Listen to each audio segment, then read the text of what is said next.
Selamat pagi, selamat berjumpa kembali dalam Renungan Harian HKBP Resort Sutoyo pada hari ini Senin 22 November tahun 2021. Marilah kita berdoa. Kasih karunia dan damai sejahtera dari Allah Bapa, itulah yang menyertai kamu masing-masing dalam Kristus Yesus Tuhan kita. Amin. Firman Tuhan pada hari ini tertulis dalam Kitab Ibrani pasal 13 ayat 9a. Demikian bunyinya. Janganlah kamu disesatkan oleh berbagai-bagai ajaran asing.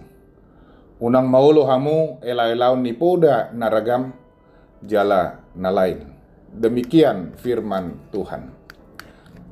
Bapak Ibu, saudara-saudari yang terkasih dalam Kristus Yesus, inilah bagian akhir surat kepada orang Ibrani yang berisikan dengan nasihat-nasihat serta dorongan agar pembaca surat mempunyai kehidupan yang sesuai dengan ajaran yang sudah diterima. Hal ini merupakan suatu ketetapan yang tidak dapat dirubah, karena merupakan suatu kebenaran dan ketetapan, khususnya tentang kedudukan Kristus yang tetap sama sejak pada mulanya, zaman Injil, sampai selama-lamanya. Karena pada waktunya ajaran-ajaran akan mengancam dan menjebak para pengikut Kristus. Ajaran tersebut memiliki berbagai rupa dan ragam yang jelas berbeda dengan yang diterima dari para pengajar yang terdahulu. Ajaran-ajaran tersebut tidak sesuai dengan yang diajarkan lebih dahulu, karena ajaran tersebut dapat mengguncang dan membingungkan, layaknya kapal yang terombang-ambing, terseret dari tempatnya, bahkan membuang sauh sehingga terbawa arus tanpa arah. Ajaran-ajaran tersebut sangat bertentangan dengan kasih karunia Allah yang memantapkan dan menguatkan hati. Ajaran-ajaran tersebut bisa saja membuat hati tidak tenang dan bergejolak. Isi ajaran-ajaran tersebut sifatnya tidak begitu penting karena berbicara mengenai hal-hal yang lahiriah, tidak kekal seperti contoh mengenai makanan dan minuman. Padahal, semuanya mengenai ajaran-ajaran ini bukan malah menjadikan hidup lebih kudus, maupun lebih rendah hati, serta lebih bersyukur.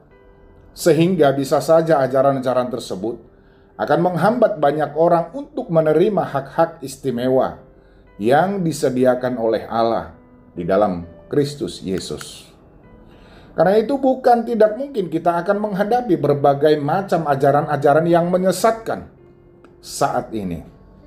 Hanya melalui penafsiran-penafsiran yang tidak tepat atau tidak sesuai atau dengan selera manusia saja, yang tidak didasarkan dari kebenaran firman Tuhan. Jangan mau disesatkan oleh berbagai ajaran palsu. Janganlah iman kita digoyahkan oleh ajaran sesat. Kuatkan dan teguhkanlah hati dan iman lewat firman Tuhan yang penuh kasih setia dan kasih karunia. Tanamkanlah firman-Nya di dalam hati kita, karena firman-Nya membawa sukacita dan damai sejahtera. Jangan dibingungkan oleh perbincangan makanan yang tidak berguna. Jangan terpengaruh oleh aturan-aturan makanan yang tidak bermanfaat. Waspadalah terhadap ajaran-ajaran yang tidak benar, yang lebih mengutamakan perbuatan daripada iman. Serangkaian ritual dan aturan dalam hidup beragama yang kelihatannya rohani, yang nyatanya mengarahkan diri pada pengkultusan diri dalam mencari keselamatan. Keselamatan tidak bergantung pada kita, tetapi karena iman percaya kita kepada Yesus Kristus. Sebagai orang Kristen, kita sudah memiliki jaminan bersama dengan Dia. Kita memiliki Kristus yang menjadi perantara antara kita dan Bapa. Amin. Marilah kita berdoa. Tuhan Allah Bapa kami, terima kasih untuk sapaan firman yang kami dengarkan hari ini. Biarlah kami menerima hikmat dari Tuhan, agar kami mendapat bagian dalam kerajaan-Mu.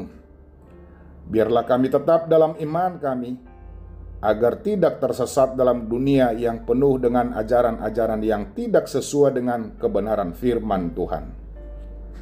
Amin. Bapak, Ibu, saudara-saudari yang terkasih dalam Kristus Yesus, selamat pagi, selamat beraktivitas, salam sehat.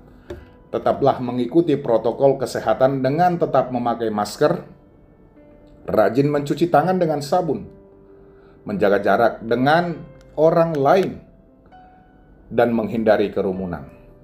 Tetaplah berpengharapan dan percayalah, Tuhan akan memulihkan kita. Horas.